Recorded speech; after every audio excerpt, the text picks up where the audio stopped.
The other thing you get are reactions that occur in the mine that tend to take these back out of solution. For example, one of the standard treatments for treating arsenic in drinking water is to expose it to ferrohydrite, which is iron hydroxide. Iron hydroxide forms in mines when acid mine drainage precipitates out. And that is an extremely powerful sorbent for arsenic. For example, also selenium in low pH environments tends to reduce to elemental selenium and come out of solution. Lead is very susceptible to pH above 4.5. So pH above 4.5, lead tends to go away. So there are a lot of reasons why, even though you have, in some cases, elevated concentrations of some of these contaminants in the slurry water itself, by the way, by the time you react it with mine water, a lot of it just disappears. You couldn't even pick it up and detect. Your study did indicate that if you were able to pump this slurry into the longwall mines, mine down area, you'd have less pollution. Is that correct? I wouldn't say that in every case. In some cases, you may exacerbate the problem. In other cases, it may get better. That's why I'm saying you really have to go through a site-by-site analysis, look at the size of the mine, how much slurry you're injecting relative to the size of the mine, what the characteristics of that particular slurry are, before you can make a judgment like that. If you went into a mine that was mined out, but you were way below drainage, along the lines in the organs out, you do go way below drainage. Yes. Your well water, your surface water, in most cases are above 200 foot deep, most of the waterways. So if you place that surface slurry down below, any possible contamination of the groundwater may be a solution.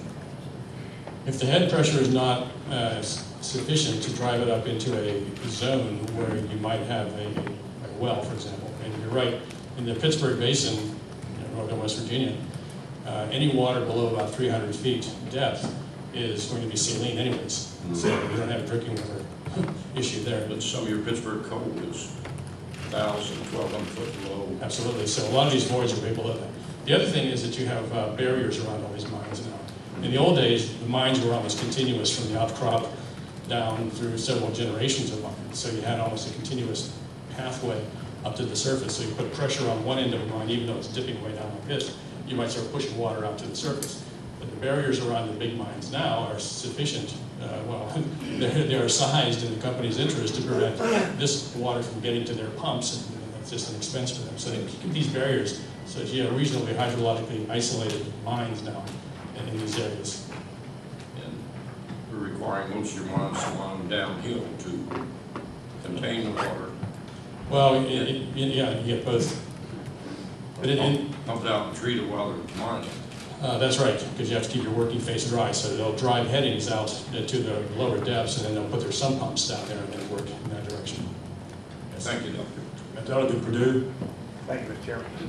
Gentlemen, this question will order on being possible to answer. Thank you, sir.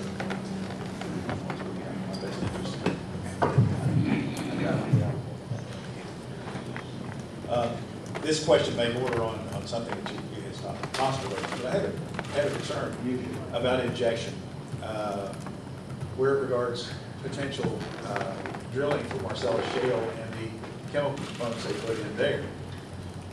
How do they interact with what you saw?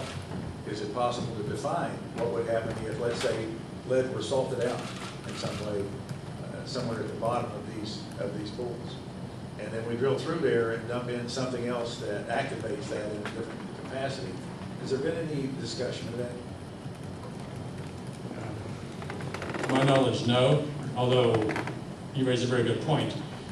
Chloride, which is one of the main constituents of Marcellus frac water, is a great complexing agent. So it'll take things like lead, which are otherwise precipitated as hydroxides, and complex them and bring them back into solution.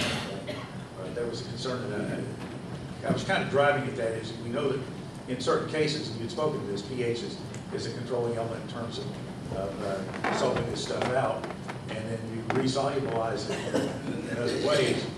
And it would be possible then, in theory, if you added something to this system, that that would resolubilize things like lead ores, that could make those concentrations get much higher very quickly. Yes, particularly with the transition metals. Yes. Thank you, sir. Delegate Fleischhauer. Thank you, Mr. Chair. Oh, it works. This Say that again. This is a question for Alan and also Paul. Right now, we have a moratorium on additional slurry injection sites. Do you think this report provides support for ending the moratorium? And how comfortable, if you were one of these people that lived there, would you be to end that moratorium? Is that a policy question? That is a policy question. We were asked to answer a data-driven question. I think the fairest way to answer this is we did not find the data that would allow us to say that this is a good thing to go ahead with, nor, in honesty, did we find the data that say for sure that this is a bad thing to do. We simply found a lot of data that do not answer the questions. And Delegate Fleischhauer, at least specifically, didn't find the data that would answer the questions of an affected community. Okay, well, let's go back to the bigger question then of the moratorium. And to the smaller question of your comfort level. Right now we have a moratorium because we aren't sure of the health effects. Your report says we're still not sure of the health effects. In fact, there are huge gaps in our data. Do you feel that, do you personally feel comfortable with continuation of the moratorium, or do you feel comfortable with ending the moratorium given these enormous data gaps? I hear the question loud and clear, and different professors have different approaches to how they think they can best help the legislature.